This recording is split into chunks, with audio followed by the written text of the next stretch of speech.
Dans cette vidéo, nous allons aborder la partie pratique du dégrappage, mais uniquement le dégrappage. Nous aborderons les bavurages, le ponçage, l'élimination des lignes de moulage ainsi que des flashs dans des prochaines vidéos.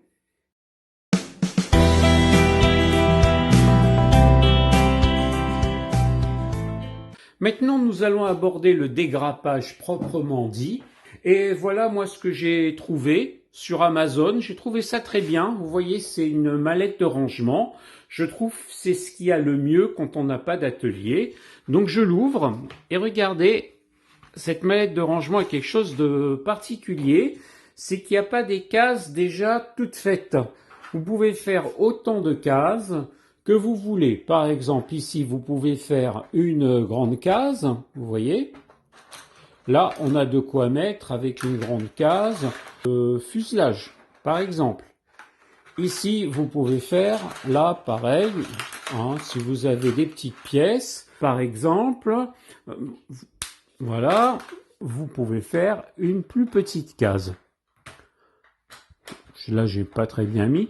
Voilà, donc ça c'est les séparateurs des casiers et ça c'est les casiers proprement dit. Donc vous pouvez faire autant de largeur de casier différentes que vous voulez.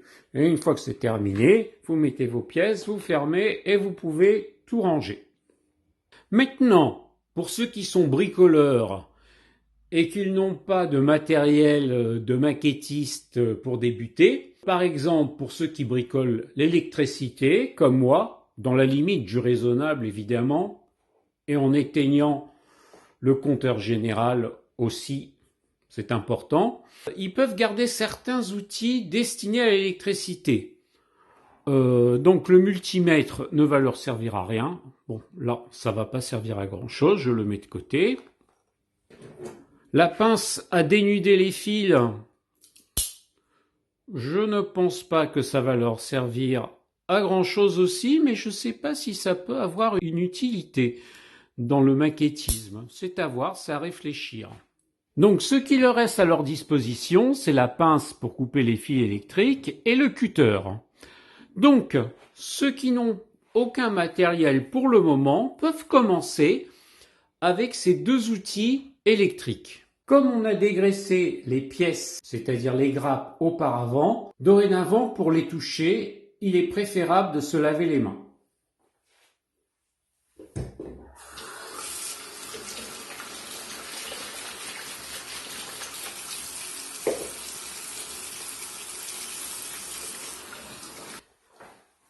En fait, il faut juste se laver les mains. Plus tard, qu'on fera un deuxième dégraissage, après le deuxième dégraissage, il sera préférable de porter des gants en latex.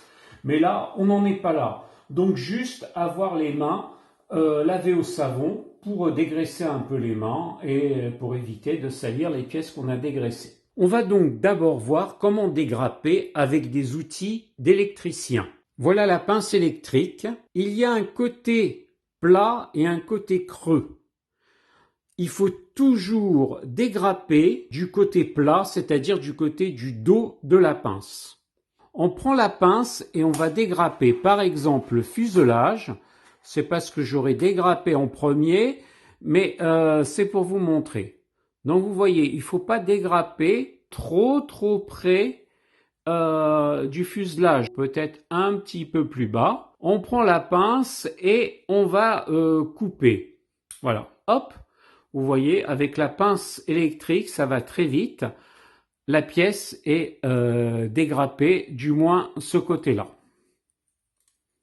Vous voyez, ici, c'est dégrappé. Maintenant, pour les pièces les plus fragiles, on peut utiliser le cutter de bricolage, si possible avec une lame neuve, et on peut faire exactement la même chose. Attention à ne pas se couper les doigts, mais généralement c'est pas à ce stade-là qu'on se fait des blessures. On tient la pièce, mais c'est bien pour les petites pièces, ça. Mais bon, je prends l'exemple du fuselage, on tient la pièce, on se met à une certaine distance, on appuie, et vous voyez, c'est rapide. Là aussi, c'est dégrappé. Donc j'ai dégrappé deux parties du fuselage. Donc cela avec un cutter de bricolage et une pince pour fil électrique. Maintenant, si vous avez opté pour du matériel de maquettiste qui ne coûte pas une fortune, une pince à dégrapper, un cutter très fin avec une lame neuve, on va faire la même chose avec ces outils pour maquette. Donc on va continuer de dégrapper le fuselage. Alors l'avantage de la pince pour maquette, c'est qu'elle est vraiment très fine. Là pareil, on dégrappe du côté courbé, c'est-à-dire du côté du dos de la pince et pas du côté creux. Donc on prend la pince, voilà, et on va dégrapper. À ce niveau-là, il faut jamais dégrapper au ras, ça peut casser. Un petit peu plus en bas. Voilà. Vous voyez, ça se décolle tout seul. Ah, cette pince est très efficace. Et vous voyez qu'on n'a pas dégrappé à ras car il reste un petit ergot. Et là, vous voyez, ici, la pièce n'est pas complètement dégrappée. Donc, on va prendre le cutter. Ça peut se faire avec un cutter aussi. Cutter pour maquettiste. Voilà. Hop. Attention là aussi à ne pas vous blesser. Avec le cutter, il faut toujours tenir la pièce d'une main. Et vous prenez votre cutter dans le bon sens, voilà. Et on va dégrapper à ce niveau-là, pas trop près aussi. Voilà, on appuie et la pièce est dégrappée. C'est un émi-fuselage donc que j'ai dégrappé. Vous voyez. Donc cet émi-fuselage que j'ai dégrappé, vous voyez le reste des ergots. C'est-à-dire, j'ai pas dégrappé au ras de la pièce. Comme vous voyez, il reste les ergots, c'est ça. Hein, c'est ce qui était accroché à la pièce. Là aussi, on le voit aussi à l'arrière du fuselage. Non, si vous pensez aller plus loin dans le maquettisme, il y a toujours le cutter pour les pièces fragiles et il y a la pince Tamiya. C'est pareil qu'une pince à dégrapper, c'est pareil. Elle a un côté courbe, un côté creux et il faut dégrapper du côté du dos de la pince. Il reste un autre émi-fuselage et vous voyez l'avantage de cette pince, c'est que l'on peut dégrapper à ras et il n'y a aucun problème. Donc ça ira plus vite lorsque vous devrez poncer. Voilà, donc j'ai dégrappé, vous voyez. Comme vous voyez, l'ergot, on le voit à peine, hein, parce que j'ai dégrappé à ras. Cette pince vous permet de dégrapper à ras sans problème. Alors qu'une pince à dégrapper classique ne vous permet pas ça. Ça risque de casser la pièce, mais c'est pas grave. Hein, il reste des ergots dont on enlèvera plus tard avec un cutter. Donc maintenant que j'ai fait ça, on va essayer de suivre le plan de montage dans l'ordre. Pour ce dégrappage, donc la partie pratique, je vais partir du principe que ceux qui ont un outillage d'électricien vont s'en servir, que ceux qui ont une pince Tamiya qui coûte un peu cher vont s'en servir, mais je vais faire la démonstration avec le matériel le plus adapté et le moins cher, c'est-à-dire une pince à dégrapper et un cutter. J'ouvre le plan et je regarde donc les pièces et qu'est-ce que je vois dans la case numéro 1 ? Qu'il faut dégrapper un tableau de bord qu'il va falloir peindre en noir et sur lequel il va falloir mettre un décalcomanie. C'est censé être la pièce numéro 47, mais sur ces grappes, il n'y a pas de numéro de grappe et il n'y a pas de numéro de pièce non plus. Donc il faut chercher ce qui ressemble à un tableau de bord, ce que je semble avoir trouvé. Maintenant, faut-il dégrapper cette pièce ou la peindre sur la grappe ? Bon, ce qui est un peu embêtant, c'est qu'elle est accrochée par le haut. Et le haut doit être peint en noir. Donc, il est préférable de la dégrapper, quitte après à utiliser un dispositif pour pouvoir la peindre sereinement. Je vais donc la dégrapper, toujours le dos de la pince face à la pièce. Et jamais à ras, du moins avec une pince de dégrappage classique. Donc on dégrappe, voilà, la pièce tombe et on va la récupérer. Vous voyez, il reste une trace de l'ergot au-dessus, mais pour le moment, on ne va pas s'en occuper. Cela sera l'objet d'une prochaine vidéo. Bien, comme c'est la case numéro 1 dans le schéma, donc on va mettre le tableau de bord dans notre rangement, dans la première case, ici, ainsi on ne le perdra pas. Dans la case numéro 2, on voit les bords latéraux des cockpits. Apparemment qu'il va falloir peindre aussi. Il y a plusieurs couleurs, bleu, jaune, blue grey, black. Et on va voir si aussi cette pièce, il faut la dégrapper ou non, ou la peindre sur la grappe. J'ai cherché ces pièces sur la grappe, je ne les ai pas trouvées. Et pour cause, elles sont incluses dans le fuselage. Donc ce que je vais faire, je vais dégrapper les deux fuselages. Vous voyez, c'est ici. C'était tout simplement un grossissement des deux hémi-fuselages. Donc là, c'est pareil, le même principe. On va dégrapper la pièce. Toujours la pince du côté courbé, pas du côté creux. Et toujours dégrapper à distance de la pièce. Oh ben là, ça s'est fait tout seul, voilà. Ici, je vais dégrapper aussi pareil à distance de la pièce. Voilà.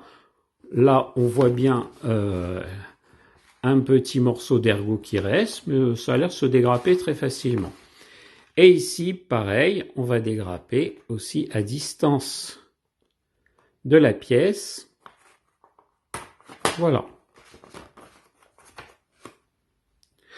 Donc finalement, j'ai les deux hémi-fuselages dégrappés qui correspondent à un agrandissement de la case numéro 2. Et qui est à peindre. Donc, ce que je vais faire pour le moment, j'avais pas prévu cela dans le rangement. Donc, vous voyez ici, il y a le tableau de bord. Et là, ce que je vais faire, je vais enlever un séparateur et je vais mettre les deux fuselages, les deux hémi-fuselages dedans. Donc, il va falloir les préparer et les peindre avant. Je les ai juste dégrappés, hein. Normalement, là, vous voyez ici, il y a encore un bout d'ergot. Comme je vous ai dit, les bavurages, le ponçage, les lignes de moulage ainsi que les flashs seront abordés dans la prochaine vidéo. Là, je fais juste que du dégrappage. Donc, c'est dans la pièce numéro 2. Maintenant, on va regarder la case numéro 3. Alors, que trouve-t-on dans la case numéro 3 ?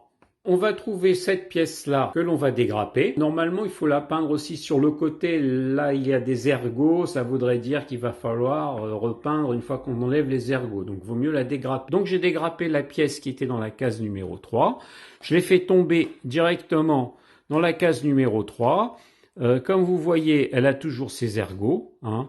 Mais ça, comme je vous l'ai dit, on s'en occupera plus tard. Là, on fait juste le dégrappage. Je vous l'ai dit, il n'y avait pas de numéro ni sur les grappes ni sur les pièces, mais en fait, elles sont consignées sur le plan. Donc, il faut regarder sur le plan avant de dégrapper. À en croire la notice, il y a 2 pièces 42. Donc, je vais regarder sur la notice où sont les pièces 42.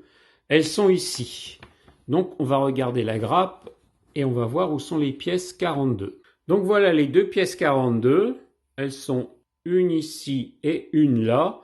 Donc là, je ne vais pas utiliser la pince, je vais plutôt utiliser le cutter. Elles sont petites, donc elles sont fragiles. Mais finalement, ces pièces sont tellement petites et tellement fragiles, elles sont retenues qu'à un seul ergot. Et je pense que le mieux et de les peindre directement sur la grappe. Maintenant, la pièce 87, on va la chercher sur les grappes. Voilà, il n'y en a qu'une. Hein. Il aurait pu sembler qu'il y en ait 2, mais il n'y en a qu'une. Comme vous le voyez, la pièce 87 est attachée à sa grappe. Là. Il y a un élément qu'il va falloir enlever aussi, dégrapper. Et celle-ci, on peut la dégrapper directement parce que regardez, elle est creuse et on pourra la faire tenir pour la peindre. Je vous expliquerai comment dans une prochaine vidéo. Donc, je vais la dégrapper. Elle est petite, il vaut mieux que je la dégrappe au cutter.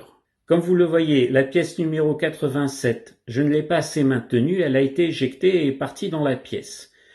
Et bon, d'un côté tant mieux parce que je vais vous montrer à quel point qu'on ne tient pas la pièce et qu'elle est éjectée. Parfois c'est difficile de la retrouver, voire jamais. Je vais vous montrer à quel point c'est pénible de retrouver une pièce qui a sauté dans ce cas-là. J'ai pris une lampe, j'ai cherché dans toute la pièce, en dessous le radiateur. Vous voyez la table de travail est là. Donc j'ai parcouru avec la lampe, avec la lumière, partout et regardez où c'est que je l'ai trouvé. Alors, derrière la poussière, et voilà, la pièce est là. Donc j'aurais pu chercher vraiment très longtemps. Donc faites attention à ce genre d'incident, hein, parce que des fois on ne retrouve jamais la pièce, tout simplement. Hein, ça peut arriver. Donc voilà, on tient bien la pièce cette fois-ci et on va dégrapper ce petit morceau. Voilà, ça se fait tout seul. Oh tiens, il veut pas partir, mais bon, voilà, on va l'enlever. À moins que j'ai pas dégrappé tout simplement. Si, j'avais dégrappé, mais il était resté. Voilà, j'ai la pièce. Donc cette pièce correspond à la case numéro 3. Donc on va la mettre dans la case numéro 3 avec l'autre pièce que l'on avait dégrappée. Donc j'ai dégrappé la pièce numéro 11 avec un cutter parce qu'elle était petite. Je la prends. Cette pièce était dans la case numéro 4. Donc je vais la mettre dans ma petite mallette, dans la case numéro 4, ici. Dans la case numéro 4, j'ai aussi les pièces 27 et 28. Dans ce cas-là, tel que je les vois, je vais peut-être en dégrapper une et la coller sur l'autre, mais je crois que je vais peindre ces pièces sur la grappe directement. Elles sont vraiment petites, hein, vous voyez mon doigt, donc je vais les laisser sur la grappe. Pour la pièce numéro 26, alors, elle est à côté des roues, vous voyez, c'est pas mieux. Je vais la peindre directement aussi sur la grappe. Vraiment trop petite pour être dégrappée. Je préfère la laisser sur la grappe. Comme ça, au moins, je la perds pas et je pourrai la peindre facilement sur la grappe. La pièce numéro 29 est le manche à balai. Elle est petite, mais il va falloir le peindre ce manche à balai et comme vous voyez, la grappe s'insère en plein milieu de ce manche à balai où je dois peindre. Par contre, l'extrémité inférieure, c'est là où il va se fixer. Donc je mettrai un support sur l'extrémité inférieure, comme ça je pourrai peindre entièrement le manche à balai. Donc je vais dégrapper cette pièce. Là aussi c'est pareil, il va falloir bien tenir la pièce et pas la casser. Donc je la tiens bien. Je prends un cutter, hein, pas une pince, voilà. Je la tiens bien, le cutter. Voilà, j'ai réussi à la dégrapper sans dommage. Mais vous voyez ici, il y a un gros ergot, mais ça on s'en occupera plus tard, comme je vous l'ai dit. Le manche à balai étant dans la case numéro 5, je vais donc le mettre dans la case numéro 5 dans mon casier. Voilà qui est fait. Les cases numéro 6, 7 et 8 étant les montages des pièces que l'on a dégrappées et éventuellement peints. Donc pour le moment, je vais m'arrêter là puisque je n'ai plus rien d'autre à dégrapper puisque les fuselages sont dégrappés et les pièces des cases 1 à 5 sont dégrappées. Donc avant d'aborder effectivement le collage et la peinture, dans la prochaine vidéo, nous verrons les bavurages des pièces que l'on a dégrappées, le ponçage, éventuellement le ponçage des lignes de moulage, éventuellement des flashs s'il y en a. Mais moi personnellement, je n'en ai pas vu. La prochaine vidéo sera consacrée à l'ébavurage des pièces dégrappées. Si vous avez aimé cette vidéo, n'hésitez pas à vous abonner, je fais une vidéo par semaine. Si vous avez aimé, un pouce bleu me ferait plaisir et je vous souhaite une bonne continuation.